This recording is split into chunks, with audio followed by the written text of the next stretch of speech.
नमस्कार, मैं हूं सत्यम दुबे और आप देख रहे हैं अटल तक न्यूज। हमारे साथ बातचीत करने के लिए कांग्रेस पार्टी के नेता विनोद राय जी हैं। इनसे बात करेंगे पश्चिम बंगाल चुनाव को लेकर। कल पश्चिम बंगाल में वोटिंग हुई थी, जहां पर 95% से 90 से 95% वोटिंग हुई है। क्या इतने बड़े पैमाने पे वोटिंग पश्चिम बंगाल में शायद पहला ऐसा प्रदेश मुझे मेरी नज़र में दिखाई दिया जहां पर 95% वोटिंग हुई है। जानते हैं, राय साहब बड़े विद्वान प्रवक्ता हैं।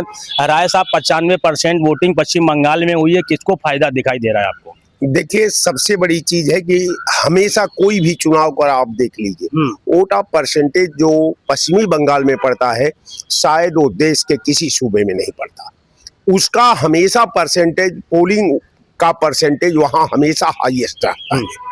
अब रह गया सवाल कि यहाँ जो निर्वाचन आयोग ने नंगा नाच किया, जो भारत सरकार ने नंगा नाच किया, विशेषकर जो अमित शाह ने नंगा नाच किया, देश का प्रधानमंत्री नंगा नाच किया, जो देश का निर्वाचन आयोग नंगा नाच किया।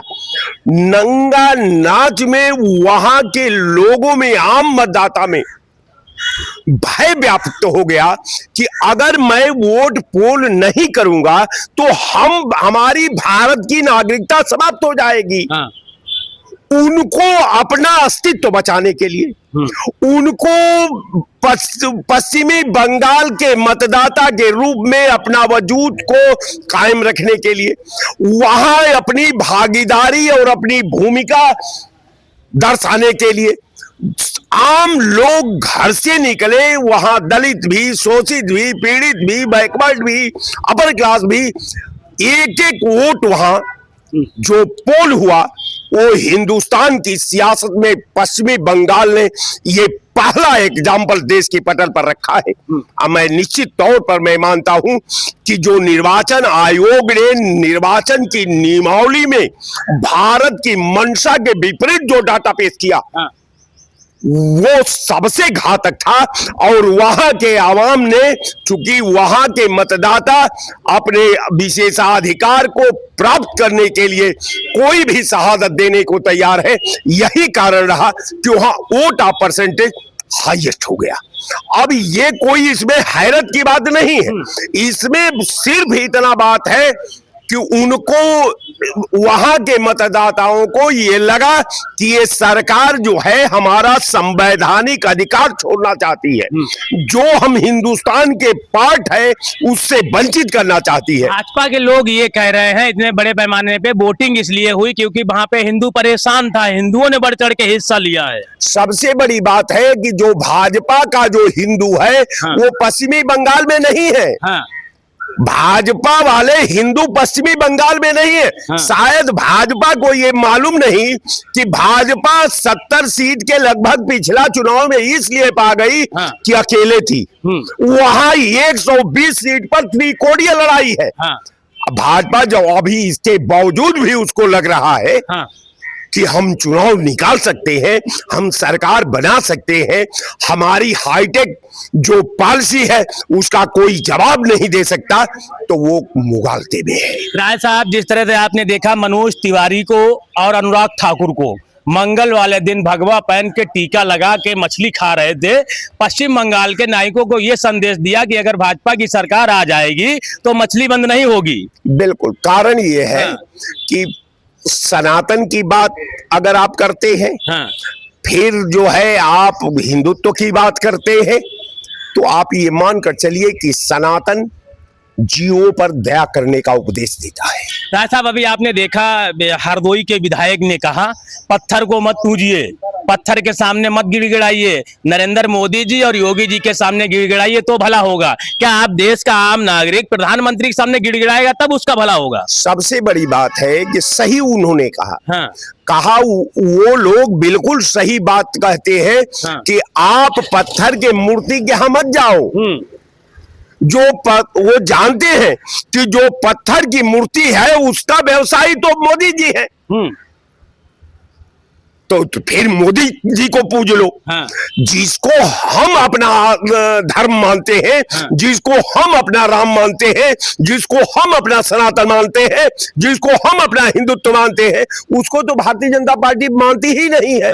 अगर मानती तो ये भारतीय जनता पार्टी सत्ता के लिए, अपना धौंस जमाने के लिए धर्म से, सनातन से खेला और शंकराचार्य के बटकों का चोटी खिंचवाया, शंकराचार्य को अपमानित करवाया, शंकराचार्य पर के हमारे सनातन पर हमला कराया। ये कहां इसका धर्म सनातन है? यही सनातन कहता है कि अपने गुरु को ही भस्मासुर जैसा जला कर राख कर दो। इसलिए कि महादेव की गलती इतना ही थी कि महादेव ने उसे आशीर्वाद दे दिया। अब वो वरदान में वो ये सोचा कि कहीं महादेव ही तो नहीं हमारे साथ धोखाधड़ी कर रहे हैं, तो उसने कहा कि आइए तब हम आपका वरदान आप ही पर सिद्ध कर लेते हैं कि कहीं हमको धोखा तो आप नहीं दे रहे हैं।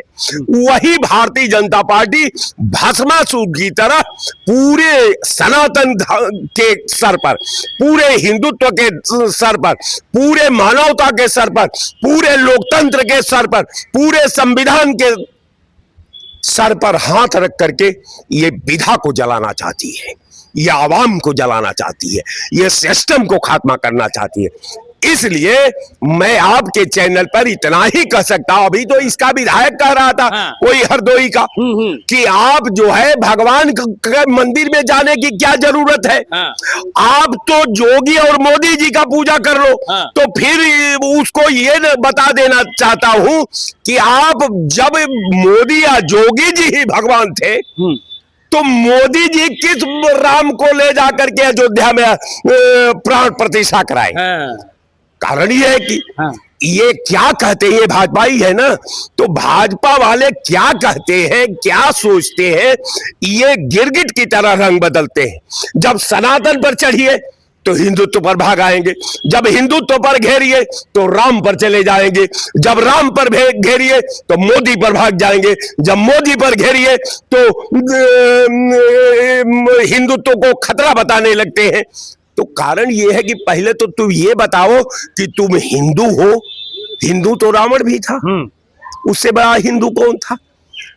बड़ा पंडित भी था, लेकिन मन से या कर्म से या वचन से असुर था। साहब एक सवाल, आखिरी सवाल आपसे लेते हैं। आप बड़े विद्वान हैं, प्रवक्ता, इतने आपका अनुभव है। महिला आरक्षण बिल जो सदन में पास नहीं हो पाया, अब विपक्ष का जो सत्ता पक्ष के लोग कह रहे हैं राहुल गांधी जी और अखिलेश यादव जी तो महिला विरोधी हैं। बिल्कुल, कारण ये है कि महिला अगर आरक्षण बिल अभी बाकी है तो 2023 में जो बिल पार्लियामेंट में पास हुई वो बिल का क्या नाम है?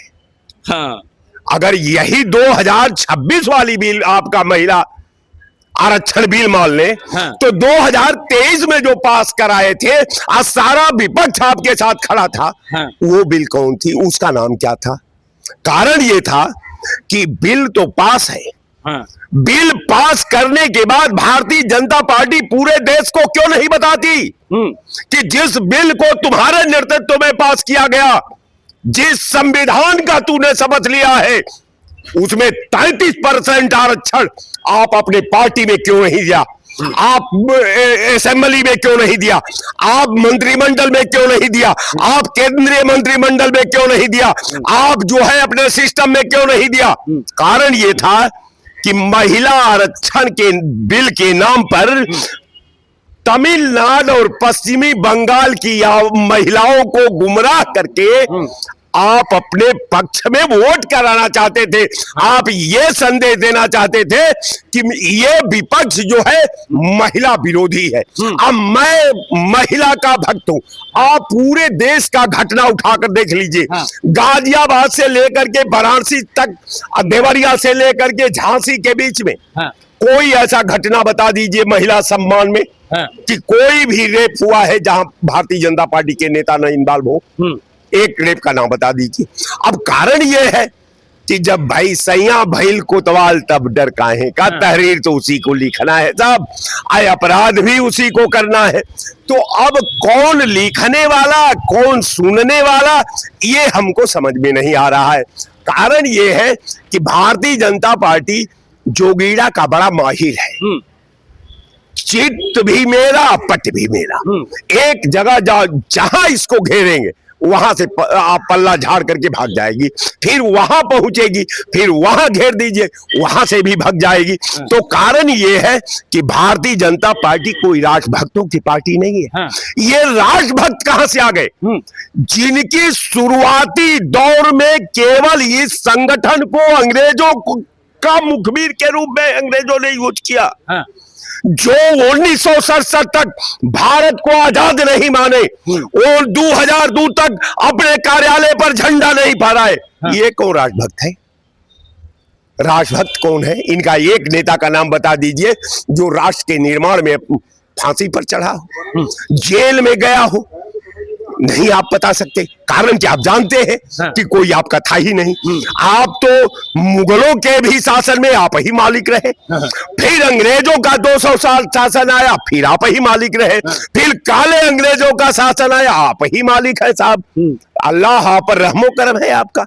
इसलिए कि आप झूठ बोलने के भी माहिर है, आप दया की पाठ भी पढ़ाते हैं, आप बदखाना में कत्ल भी करते हैं। आपके पास 2 गुण है और ये गुण किसी में नहीं मिलता। तो हमारे साथ बातचीत करने के लिए कांग्रेस पार्टी के प्रवक्ता विनोद राय जी थे। इन्होंने भारतीय जनता पार्टी पे आरोप लगाया, जो आपने देखा होगा जिस तरह से हरदोई के विधायक ने एक बयान दिया था भगवान, तो उन्होंने उसका खंडन करते हुए भारतीय जनता पार्टी को कहा ये राष्ट्रभक्तों की पार्टी नहीं है।